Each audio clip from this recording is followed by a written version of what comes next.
Hi Capricorn, welcome and this is your reading. Be open-minded po, hindi po halos lahat makaresonate. Piliin nyo na lamang and thank you nga po pala sa mga nag-subscribe at sa mga bumabalik. Welcome po tayo. Tingnan natin kung anong ganap sa iyo ngayon 2024. Capricorn na naghihintay sa iyo sa Year of the Dragon 2024. Gusto nitong kumawala. Meron ditong King of Pentacles sa Pride. Give me the message for Capricorn. The Lover reverse. Knight of Wands.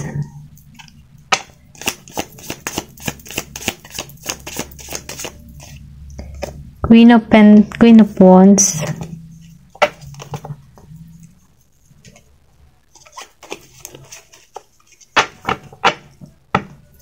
Give me the message, meron ditong Queen of Pentacles, okay? Give me the message, Knight of Swords. Give me the message.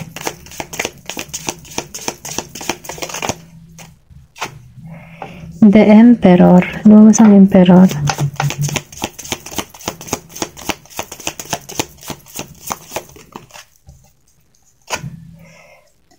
Eight of Swords. The Sun.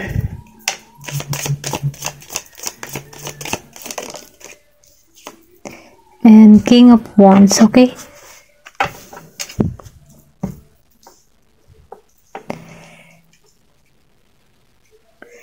Okay. Sinasabi dito, ngayon 2024, haharap ka dito ng punong-puno ng pag-asa, okay? Meron ako nakikita dito na may iba sa inyo, hindi halos lahat, makakabili ng bahay or sabihin natin, ito yung pinaplano mo ngayong 2023 na kung saan mangyayari ito in 2024 na kung saan yung hinihiling mong bahay ay magkakatotoo. Ito rin na nakikita ko kasi meron dito meron kang hinihiling na bahay, pinapangarap mo to, or pwede rin sabihin, plano mo na to ngayon, tapos next year, pagagawa mo na. Ito rin nakikita ko kasi meron dito na magtatagumpay, meron siyang hinihiling na kung saan masasakatuparan nito. Kumbaga, ikaw yung tipo ng tao na hindi ka nawawalan ng pag-asa, masayahin ka, masinop ka. Once na meron kang ginusto, talagang ginagawan mo ng paraan para makuha ito. Ito lang yung nakikita ko. Meron ka ditong material na bagay na mabibili. Like tong bahay, sasakyan, kung ano man yung material na bagay na pinakamimithi mo, makakamit mo to. Ito lang yung nakikita ko, okay? Then, nakikita ko rin dito, na ikaw yung tipo ng tao na practical. Kumbaga, more practical ka lang tao hindi mo pinararamdam yung emosyon. Mas gusto mo yung secure yung buhay mo, may seguridad. Kumbaga halimbawa, for example, kung papipiliin ka sa love or pera, mas pipiliin mo yung pera, okay? Kumbaga yung secure, kasi nakikita ko dito na yung pagmamahal na aral yan ganun yung mindset mo. Ito lang nakikita ko, hindi po halos lahat yung iba sa inyo ganun yung mindset. Mas madali kayong masilaw sa pangkabuhayan kesa sa larangan ng pag-ibig na kung saan hindi ka mapapakain nito. Ganun. Practical, sobra ka lang practical. Kasi nakikita ko dito na mapagmahal ka din, kaya lang mas inuuna mo yung seguridad mo para sa pamilya mo. Ganun.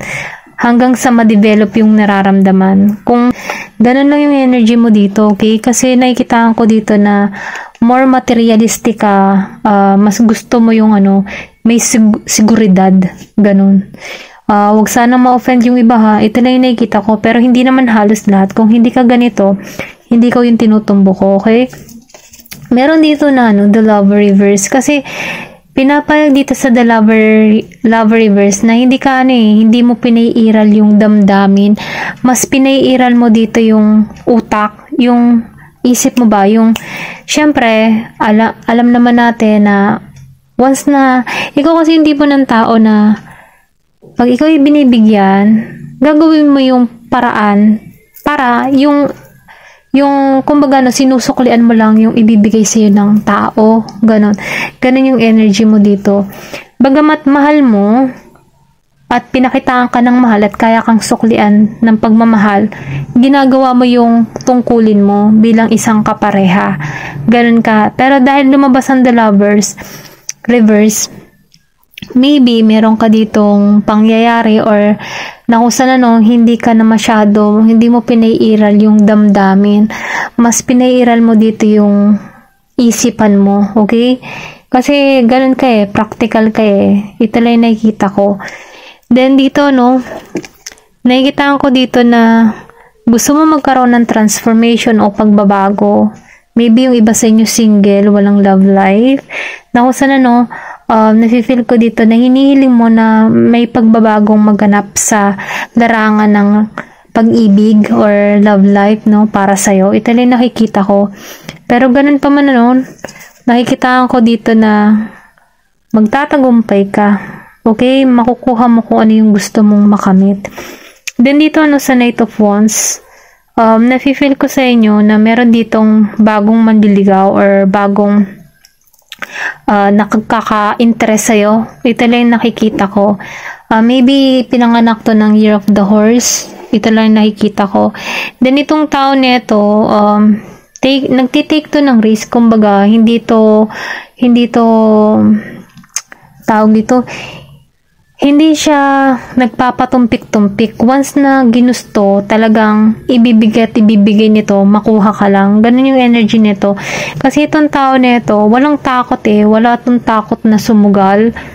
Mas sinusunod nito yung kanyang bugso ng damdamin. Ito yung nararamdaman ko. Kasi nakikita ko dito na masidhi ang nararamdaman ng tao nito, mapusok, ganun.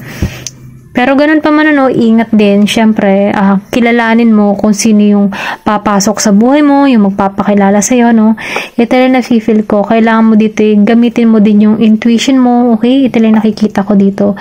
Kasi nakikita ko dito na ikaw yung tipo ng tao na sobrang practical.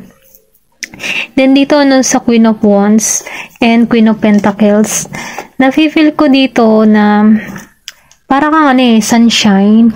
Kumbaga, maraming nakakapuna sa'yo, maraming nakakapansin sa'yo, sa angkin mong ganda, sa angkin mong kakayahan. Maybe, malakas yung sex appeal mo. Ito lang nafe-feel ko. Pero nakikita ko dito na may pagka-misteryosa ka. Ito lang nakikita ko. Then, yung iba sa inyo, magkakaroon ng anak. Or kung ikaw man ay humihiling, meron ditong mabubuntis. Ito lang yung nararamdaman ko. Meron ditong pagbubuntis, may paglago. Then, nakikita ko rin dito na ikaw yung tipo ng tao na seryoso. Then, yung iba sa inyo, nafe-feel ko dito na malakas talaga yung appeal, malakas yung charisma. Na kung saan, maraming napapatingin sa'yo, okay? Gusto kang makilala, gusto kang kunin yung numero mo. Ganun ba yung energy mo dito? Ito lang yung nararamdaman ko. Then, yung iba sa inyo, may magbubuntis. Ito lang nafe-feel ko. Seryoso. May pagkaseryosohin.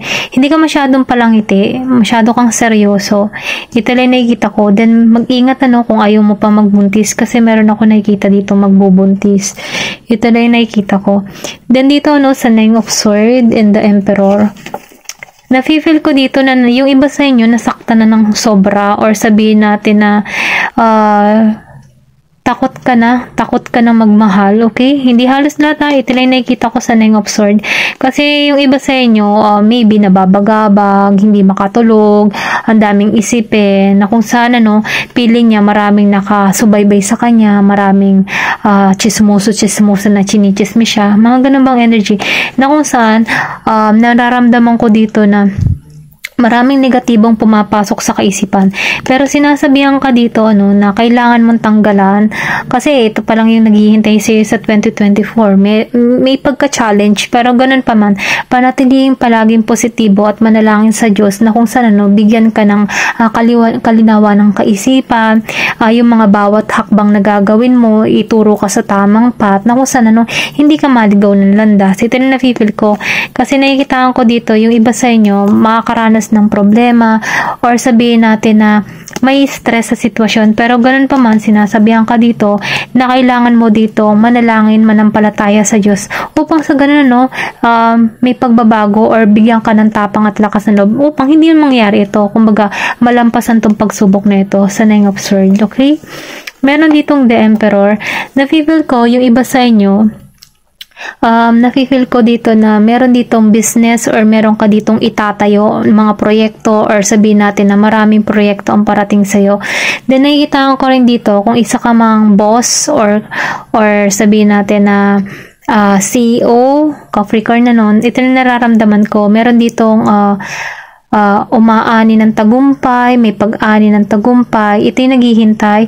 Meron siyang tipo na gagawin or meron kang gagawing business na kung saan meron kang mga tauhan dito na kung saan nakikitaan ko dito na magiging maayos at matagumpay kasi nakikitaan ko dito na ikaw yung tipo ng tao na business minded. Okay, hindi halos lahat ito lang nakikita ko or pwede rin sabihin meron kang person na parating na may pagka-emperor energy na kung saan meron tong business, meron tong kabuhayan, meron tong tao, yung ganun ba energy nito or pwede rin sabihin kilala to, pwedeng sa mga gobyerno, nag-work sa government, sa mga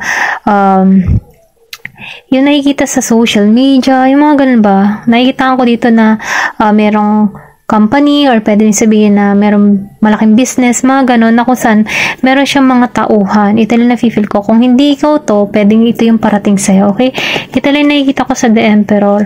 Then dito sa Five of Swords, nakikita ko dito, yung iba sa inyo,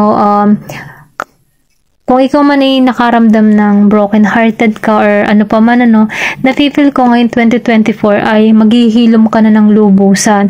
Kumbaga nararamdaman ko dito na malaking tulong yung mga experience mo kung bakit ka lumalago sa panahon ngayon. Kumbaga na-feel ko dito na nagkakaroon ka ng kaliwanagan or pwede ring sabihin na mabubuksan ang kaisipan mo sa panibagong idea na kung saan tumutulong ito sa'yo para makalimot ka sa mga bad experience mo. Ito lang nakikita ko kasi meron ditong paghilom, kumbaga makaka-moving on ka na, maalisan mo na yung mga masasakit na karanasan mo. Ito lang nakikita ko. Then dito sa The Sun, then lumabas si King of Wands. Na-feel ko dito na meron kang kahilingan na matutupad, meron kang kumbaga nararamdaman ko dito tagumpay yung naghihintay sa'yo kasi The Sun na yan kumbaga yung mga hiling mo makakamit mo. Then na-feel ko din dito na ma-attract mo yung positive na kung saan ito yung magpapalago sa'yo, magiging kang confident sa yung sitwasyon kahit saan ka man pumunta, nagiging kang kumpiyansa kasi stable ka dito ito yung nararamdaman ko. Kung meron ka mang hinihiling or na gusto mong makamit na-feel ko dito na masasakatuparan mo ito. Okay? Meron ditong mensahe na parating sa'yo na kung saan ikaw yung may hawak ng alas mo. Ito lang yung nararamdaman ko. Kumbaga meron ditong paglago akong nakikita na kung saan magkakaroon ka dito ng kaliwanagan ng iyong kaisipan. Kung ano ba yung gusto mong tahakin or kung ano ba yung gagawin mong desisyon, na-feel ko dito, nagagabayan ka dito. Okay? Kasi meron ako nakikita dito mga kalapate. Then na-feel ko dito na may tagumpay, may abundance na naghihintay sa'yo. Ito lang yung nararamdaman ko. Tingnan pa natin kung ano pa yung parating sa yung love. Give me the message. Ano yung parating pa sa yung love?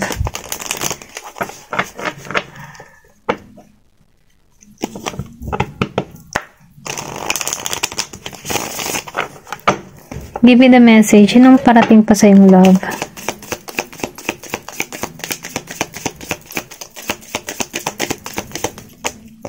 Wow, power. The power of love, like a magnet.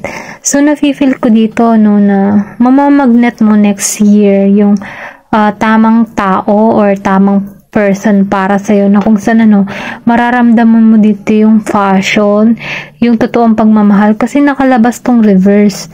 Dahil sa pagiging mong practical, mabubuksan yung kaisipan mo sa larangan ng pag-ibig. Kasi I feel hindi ka naniniwala sa ganun eh. Sa love, mas naniniwala ka sa pagiging practical na napag-aaralan ang pagmamahal. Ganun yung energy. Pero ganun pa man, nafe-feel ko dito na mabubuksan ng iyong kapusuan.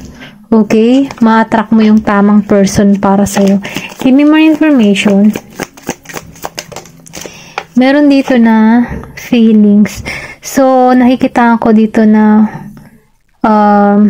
mabubuksan yung emotion mo. Magkakaroon ka dito ng malalim na pakiramdam sa parating sa'yo, okay? Meron ditong soul connection na kung saan, mamamagnet niyo yung bawat isa. Then dito, sa respect, nafe-feel ko dito, meron ditong respeto. Kung papasok ka man sa isang relasyon, nararamdaman ko dito na meron ditong give and take, may respect sa bawat isa, na kung saan, para kayong magkaibigan, na naishishare niyo yung inyong nangyayari sa inyong buhay, then ganun din siya, meron ditong balance. Ito lang yung na-feel ko. Tinan pa natin, clarity. Nakikita ko dito, na magkakaroon ka dito ng kaliwanagan. Kumbaga, may oras para sa'yo, or pwede rin sabihin na sa pagiging single mo sa panahon ngayon, or kung nasaktan ka man before, kasi lover reverse, lumabas si the lover reverse. Nafe-feel ko dito na magiging klaro na para sa yung lahat kung ano talaga yung gusto mong relasyon, or kung ano man yung gusto mong tahakin. Kumbaga, mabibigyan linaw para sa'yo. Kung may mga tanong ka man, or may mga iniisip ka man, magkakaroon ka dito ng kaliwanagan. Ito lang yung nararamdaman ko. Give me more information.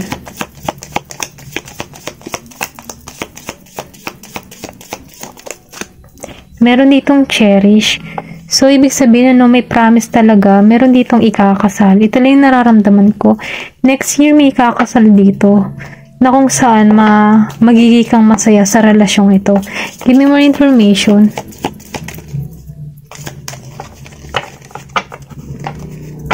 Give me more information.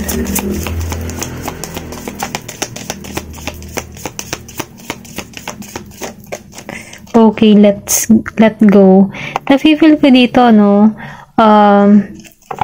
yung tipo na, kung ikaw man yung nasaktan, nakikitaan ko dito na let go mo na to, yung mga masasakit na nangyari sa'yo in the past, na kung saan, natuturuan mo yung sarili mo na maging malawak yung kaisipan mo.